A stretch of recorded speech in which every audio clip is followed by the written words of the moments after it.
Leksjon 1. Beskyttelse av miljøet. Hva er en liten ting du gjør for å beskytte miljøet? Jeg har alltid med meg en gjenbrukbar vannflaske. Det er en flott vane. Hvordan begynte du å gjøre det? Jeg skjønte hvor mye plastavfall jeg lagde fra flasker. Det er imponerende å se en slik bevissthet. Føler du at det har innvirkning? Ja, jeg håper at alle gjør små endringer. Hver bit teller. Hvilke andre små tiltak tar du for å hjelpe miljøet? Jeg bruker også tøyposer til shopping i stedet for plast. Disse vanene er viktige. Takk for at du delte, Anna. Leksjon 2. Anbefalte lesninger. Hva er en artikkel eller essay du vil anbefale til andre? Jeg anbefaler The Power of Vulnerability av Brené Brown. Det høres interessant ut. Hva handler det om? Den utforsker hvordan å omfavne sårbarhet kan føre til mot. Hvorfor tror du det resonerer hos mange mennesker?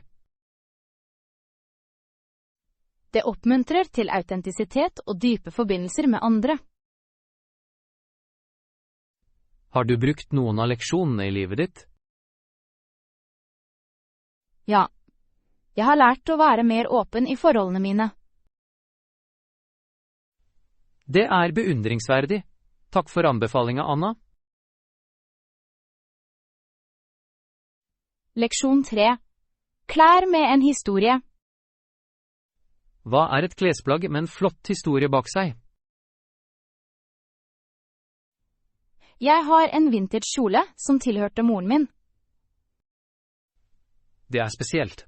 Hvordan kom du til å eie det? Moren min ga det videre til meg da jeg ble uteksaminert fra college. Hva gjør kjolen meningsfull for deg? Det bærer minner om henne og alle øyeblikkene vi delte. Bruker du den ved spesielle anledninger? Ja. Jeg bruker den under familiesammenkomster for å hedre henne. Det er en fin måte å holde minnet hennes levende på. Leksjon 4. Trinn mot store mål. Hva er et lite skritt du tar mot et stort mål hver uke? Jeg bruker tid hver uke til å lære en ny ferdighet. Det høres produktivt ut. Hvilken ferdighet lærer du for tiden? Jeg lærer meg å spille gitar. Det er fantastisk. Hvordan får du tid til praksis? Jeg setter av 30 minutter hver dag. Konsistens betyr noe. Har du lagt merke til fremgang siden du starta? Ja, jeg kan nå spille enkle sanger. Det føles givende. Det må være oppmuntrende. Takk for at du delte prosessen din. Leksjon 5. Komfortsnakk fra kultur. Hva er en komfortmatbit fra kulturen din som du elsker å dele? Jeg elsker å dele hjemmelagde empanadas. De er deilige. Det høres herlig ut. Hvilke ingredienser bruker du? Jeg bruker deig fylt med kjøtt, ost eller grønnsaker. Hvordan lærte du å lage dem?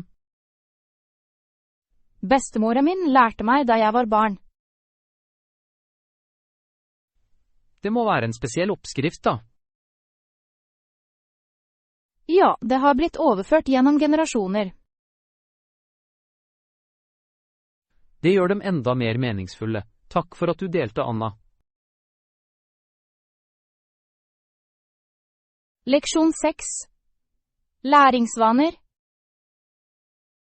Hva er en vane som hjelper deg å lære nye ting raskere? Jeg tar notater mens jeg studerer. Det hjelper meg å huske bedre. Det er en verdifull vane. Hvordan organiserer du notatene dine? Jeg kategoriserer dem etter emner. Det gjør gjennomgangen enklere. Har du funnet denne metoden effektiv? Ja, det har forbedret retensjonen min betydelig. Har du noen ekstra tips for effektiv læring?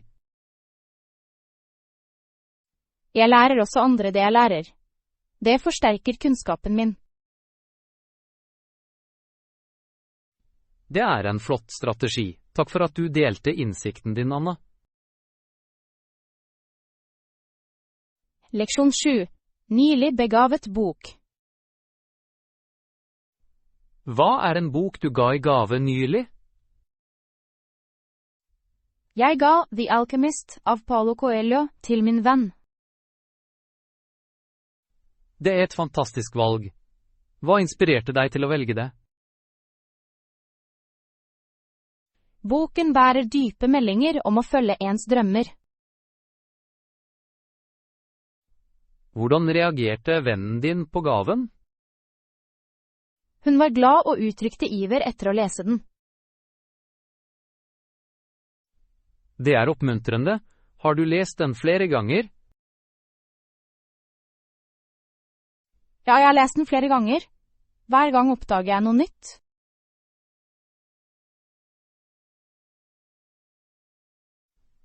Takk for at du delte en så gjennomtenkt gave, Anna. Leksjon 8. Et sted å lade. Hva er et sted du går når du trenger å lade opp? Jeg besøker ofte den lokale parken. Det tilbyr en fredelig flukt fra mitt travle liv. Det høres nydelig ut. Hva liker du mest med parken? Den friske luften og trærne hjelper meg til å føle meg rolig. Jeg elsker å sitte og høre på fuglene. Jeg kan forestille meg hvor avslappende det ville være. Går du ofte? Jeg prøver å dra hver helg. Det er min spesielle retett. Har du gjort noen interessante observasjoner der? Ja, jeg legger merke til hvordan årstidene endrer parkens skjønnhet. Hvert besøk føles unikt. Det er fascinerende hvordan naturen kan gi komfort.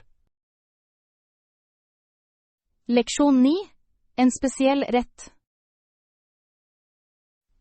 Hva er en rett som minner deg om en spesiell person?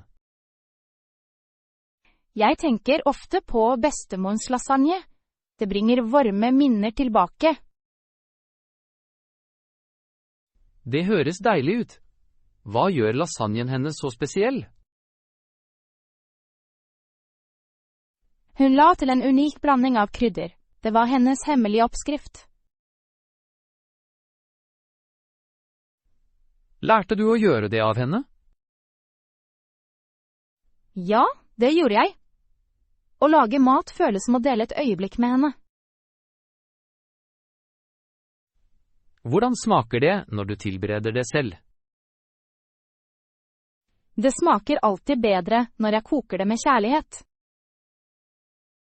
Familieoppskrifter har så mye mening. Leksjon 10. Utvikle en ferdighet. Hva er en ferdighet du vil utvikle i løpet av de neste 5 årene? Jeg ønsker å forbedre mine offentlige taleferdigheter. Det er veldig viktig for karrieren min.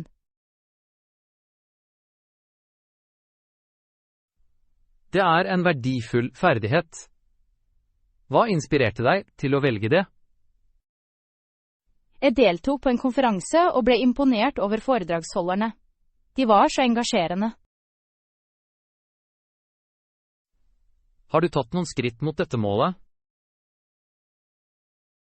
Ja. Jeg ble med i en lokal taleklubb for å trene regelmessig. Det er en proaktiv tilnærming. Hva syns du om å snakke foran andre? Jeg føler meg nervøs, men jeg vet at praksis vil hjelpe meg å forbedre meg. Det høres ut som om du er på rett vei. Leksjon 11. Jevnere morgener.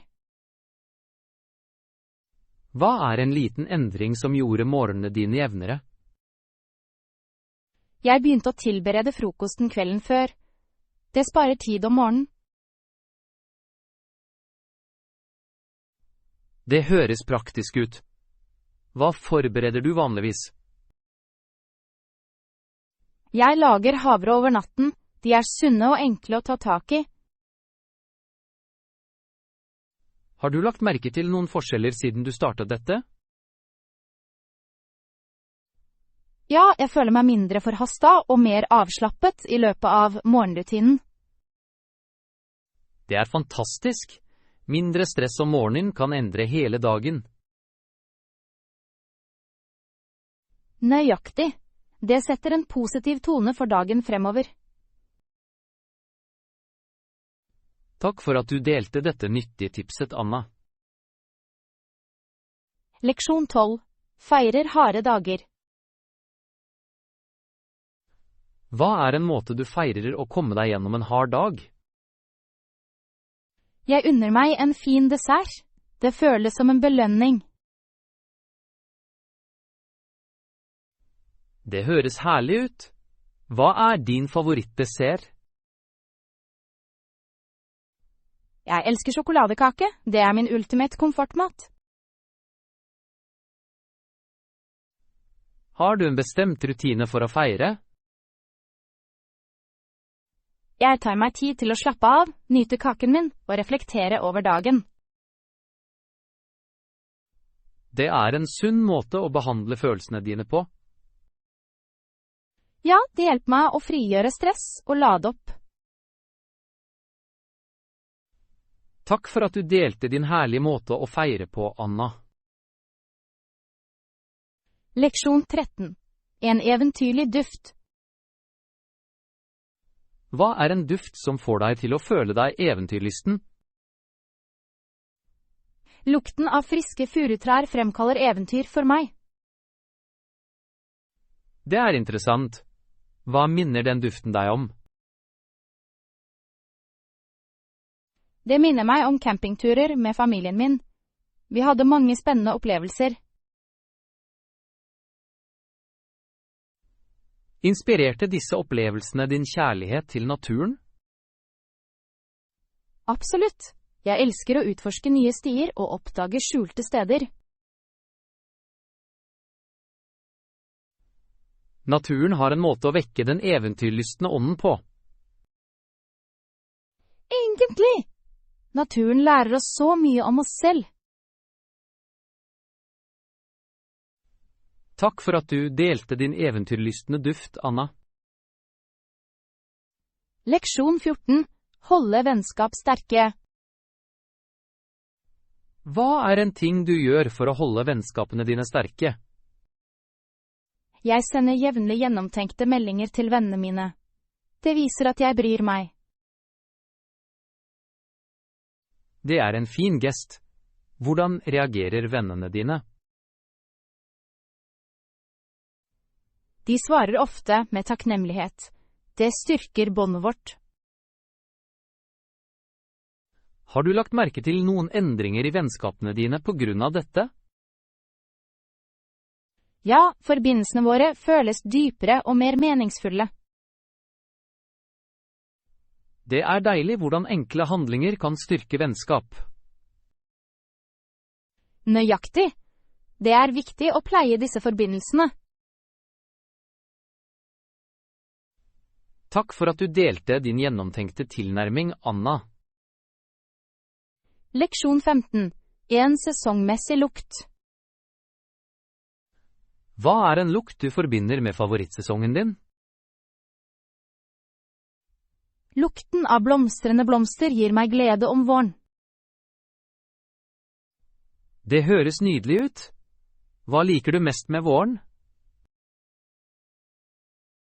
Jeg elsker å se naturen komme tilbake til livet. Det føles forfriskende. Har du en favorittblomst du liker? Ja, jeg elsker tulipaner. Deres livlige farger er så muntre. Det virker som om våren er en sesong med fornyelse for deg. Absolutt. Det inspirerer meg til å starte nye prosjekter. Takk for at du delte din sesongglede, Anna. Leksjon 16. Videreformidling av tradisjon. Hva er en tradisjon du planlegger å videreføre en dag? Jeg vil videreføre familiens historiefortellingstradisjon. Det høres spennende ut. Hvordan startet denne tradisjonen? Besteforeldrene mine delte historier under familiesammenkomster. Det bandt oss. Hva slags historier deler du? Vi deler historier om våre forfedre, deres kamper og seire. Jeg kan se hvordan det ville skape en sterk familieforbindelse. Ja, det lærer oss vår historie og verdier. Har du en favoritthistorie du husker? Leksjon 17. En gledelig sang. Hva er en sang som gjør en dårlig dag bedre? Jeg elsker å høre på Walking on Sunshine. Det løfter humøret mitt. Det er en klassiker. Hva liker du mest med det? De positive tekstene og den optimistiske rytmen får meg alltid til å smile. Har du noen minner knyttet til den sangen? Ja, jeg spilte det ofte under bilturer med venner. Vi sang med glede. Musikk har virkelig en måte å forbedre opplevelsene våre på. Ja, det er en enkel måte å endre humøret mitt på. Takk for at du delte den oppløftende sangen din, Anna. Leksjon 18. En minneverdig lyd. Hva er et barndomsminne knyttet til en bestemt lyd? Lyden av iskrembiler bringer gode minner tilbake for meg. Det er nostalgisk. Hva husker du om disse øyeblikkene? Jeg husker at jeg løp utenfor med venner hver gang vi hørte musikken. Hadde du en favoritt-iskrem? Jeg elsket den klassiske iskjaglen. Det føltes som en spesiell godbit. Disse lydene og smakene skaper varige minner. Ja, de fanger gleden ved barndommens uskyld. Takk for at du delte ditt herlige minne, Anna. Leksjon 19. En regel for lykke. Hvilken liten regel har du for et lykkeligere hjem? Jeg tror på å ha stille tid hver dag. Det hjelper alle å slappe av. Det høres fint ut. Hvordan får du det til? Vi velger en bestemt tid. Telefoner er slått av, og samtaler flyter. Interessant. Tror du det forbedrer familieforbindelser? Absolutt. Det gir mulighet for dypere samtaler. Vi deler følelser. Hva snakker du vanligvis om i løpet av den tiden? Vi diskuterer dagen og fremtidsplanene våre. Det er veldig engasjerende. Jeg liker den ideen. Jeg kan prøve det. Hva med helgene? Leksjon 20. Læringskulturer. Hvordan liker du å lære om forskjellige kulturer? Jeg liker å lage tradisjonelle retter fra forskjellige land. Det er en fin måte å starte på. Mat forbinder mennesker, gjør det ikke? Ja, det gjør det. Hver tallerken forteller en historie om sin kultur. Har du prøvd å lage mat fra et bestemt land nylig? Jeg lagde italiensk pasta forrige uke. Det var herlig og lærerikt. Hva lærte du av den erfaringen? Jeg lærte om deres ritualer og spisevaner. Det var fascinerende. Det gjør meg nysgjerrig. Har du lyst til å besøke Italia en dag? Leksjon 21. Daglige spørsmål. Hvilket daglig spørsmål stiller du partneren din eller familien din?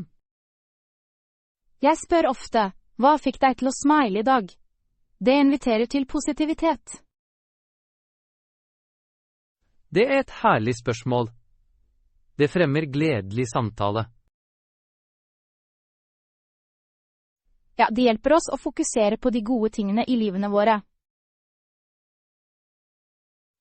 Hvordan svarer partneren din på det spørsmålet? Han deler små øyeblikk som ellers kan gå upåaktet hen.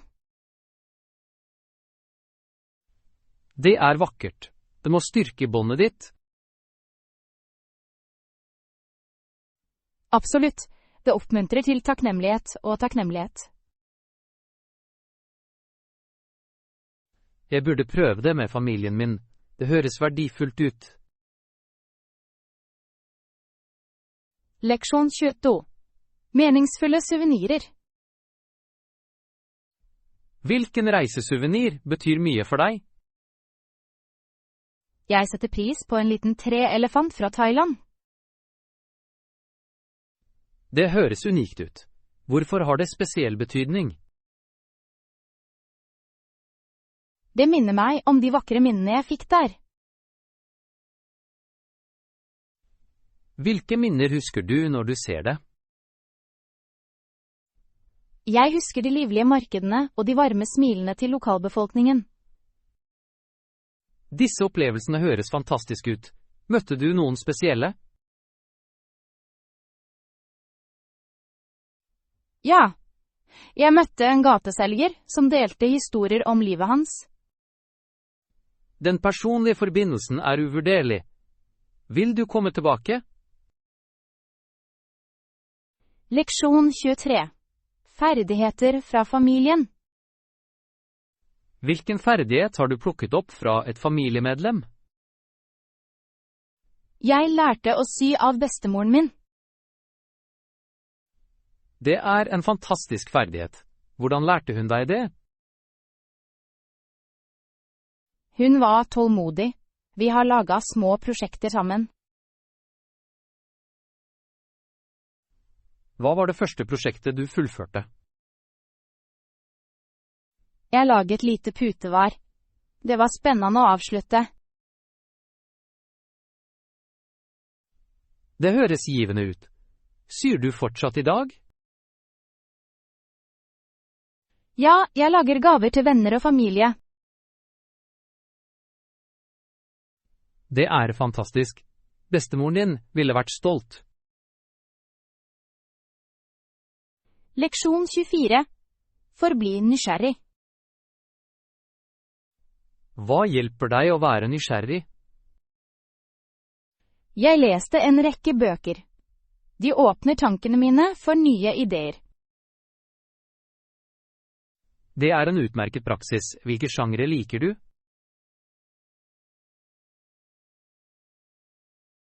Jeg elsker historie og science fiction. De inspirerer meg. Begge sjangrene tilbyr unike perspektiver. Har du en favorittbok? Ja, Sapiens av Yuval Noah Harari, det er tankevekkende. Jeg har hørt gode ting om den boka. Hva imponerte deg? Den utforsker menneskehetens reise.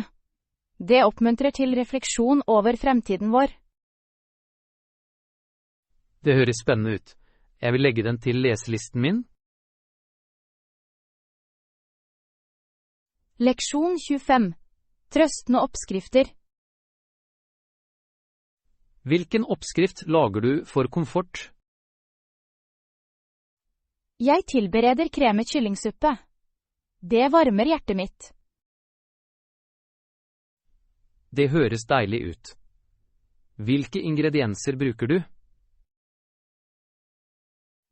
Jeg bruker kylling, grønnsaker og krydder. Det er enkelt, men likevel tilfredsstillende. Hvordan får matlagingsprosessen deg til å føle deg? Det er terapeutisk. Å hakke grønnsaker beroliger tankene mine. Det er interessant. Deler du det vanligvis med noen? Ja, jeg deler det ofte med familien. De elsker det. Jeg kan se hvordan det bringer alle sammen. Det er spesielt. Leksjon 26. Organisering av ideer. Hvordan organiserer du ideene dine når du planlegger et prosjekt? Jeg bruker tankekart. De hjelper meg å visualisere alt tydelig. Det er en smart metode. Hvordan lager du et tankekart? Jeg starter med en sentral idé og forgrener meg med underemner. Har du funnet denne metoden effektiv for større prosjekter? Ja, det holder tankene mine strukturert og fokusert. Hvilke verktøy bruker du for å lage tankekartene dine? Jeg bruker både papir og digitale apper. Hver har sine fordeler. Det er en balansert tilnærming. Har du en favorittapp? Leksjon 27. Endring av vaner. Hva er en gang du endret en vane og følte deg sunnere? Jeg begynte å trene regelmessig for 6 måneder siden. Det er fantastisk. Hva motiverte deg til å starte? Jeg ønsket å føle meg mer energisk og forbedre humøret mitt. Syns du det var utfordrende å begynne? Ja, men jeg satte meg små mål. Det gjorde en stor forskjell. Hvordan får trening deg til å føle deg nå? Jeg føler meg sterkere og mer selvsikker. Det er givende. Det høres fantastisk ut. Har du en favoritttype trening? Leksjon 28. Forenkling av måltidene. God kveld, Anna. Hvordan forenkler du måltidene dine på travle dager? Jeg stoler på matlaging, John. Det sparer tid i løpet av uken. Jeg lager mat i bulk. Jeg lagrer måltider i konteinere.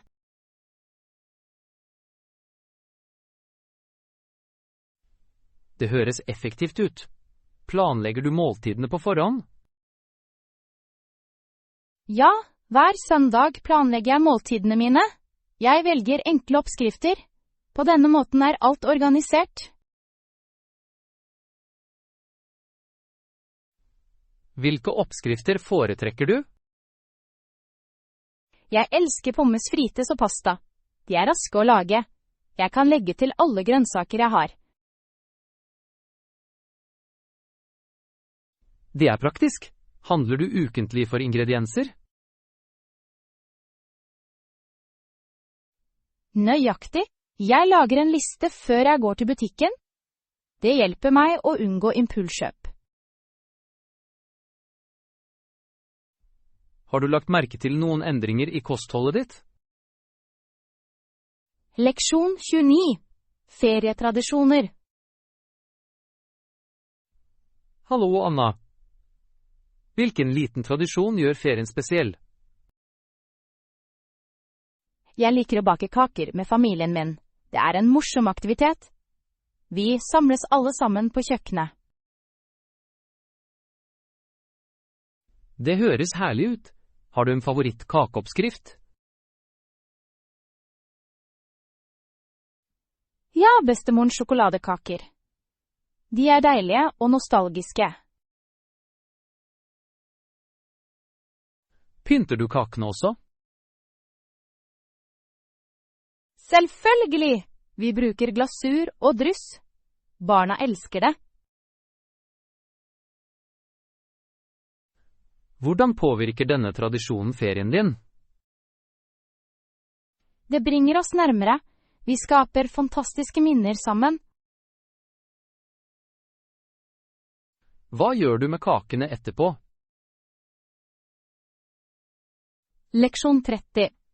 Fokuserende lyder. God ettermiddag, Anna. Hvilken lyd hjelper deg med å fokusere på jobben? Jeg elsker å høre på myk pianomusikk. Det skaper et rolig miljø. Det høres nydelig ut. Har du en favorittartist? Ja. Jeg liker musikk av Ludovico Einaudi. Melodiene hans er beroligende. Har du noen gang prøvd å jobbe i stillhet? Det har jeg, men jeg synes det er vanskelig. Jeg trenger litt bakgrunnsstøy.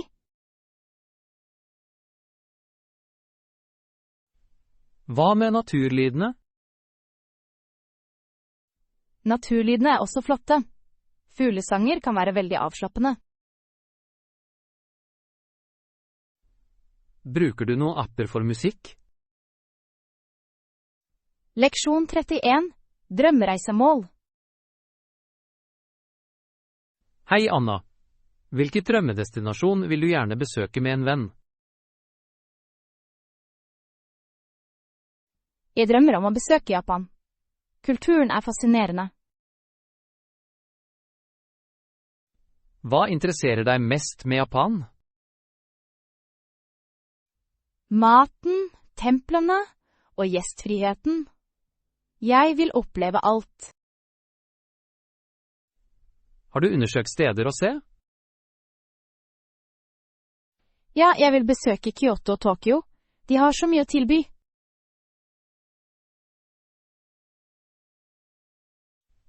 Hvilke aktiviteter vil du gjøre der? Jeg vil gjerne prøve sushi-matlagingskurs. Det høres hyggelig og lærerikt ut.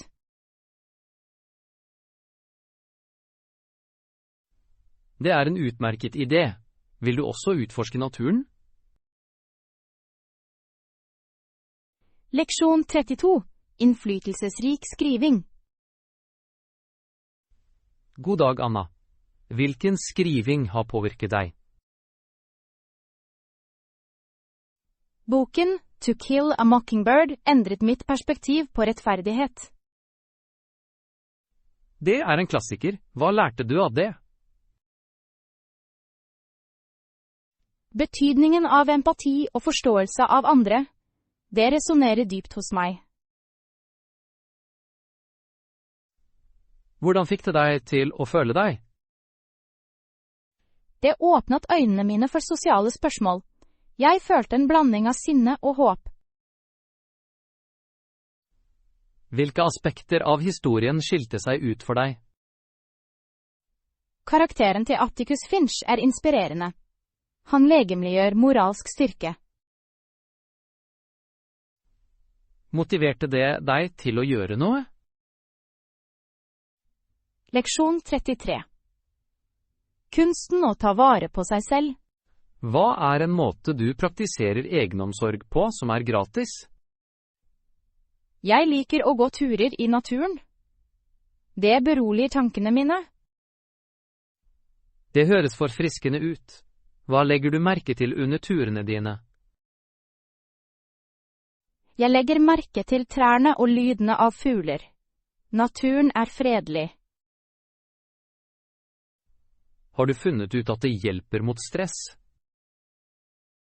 Absolutt. Det rydder tankene mine. Hva med deg? Jeg mediterer hjemme. Det er gratis og veldig beroligende. Meditasjon er kraftig. Hvor lenge mediterer du? Jeg mediterer i 20 minutter hver dag. Det sentrerer meg. Leksjon 34. Nødberedskap. Hva er noe du har i bilen din i nødstilfeller? Jeg har et førstehjelpsutstyr. Det er viktig for sikkerheten. Det er klokt. Hva synes du er viktig i et sett? Band-aids og antiseptisk er avgjørende. Hva med deg? Jeg har lommelykt og vann. De kan være veldig hjelpsomme. Det er smarte ting. Hvorfor foretrekker du en lommelykt? Det hjelper under strømbrudd eller flate dekk. Du har rett. Det er et praktisk valg. Vær alltid forberedt. Det er bedre å være trygg enn å angre. Leksjon 35. Pakking gjort enkelt.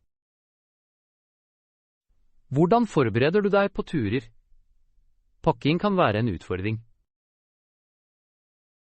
Jeg pleide å slite med å pakke. Nå stoler jeg på en sjekkliste.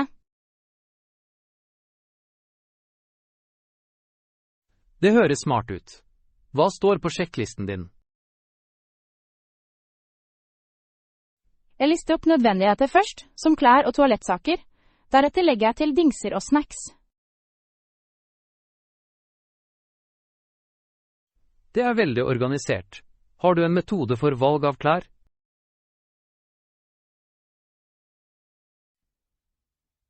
Ja, jeg velger antrekk basert på turens varighet og aktiviteter.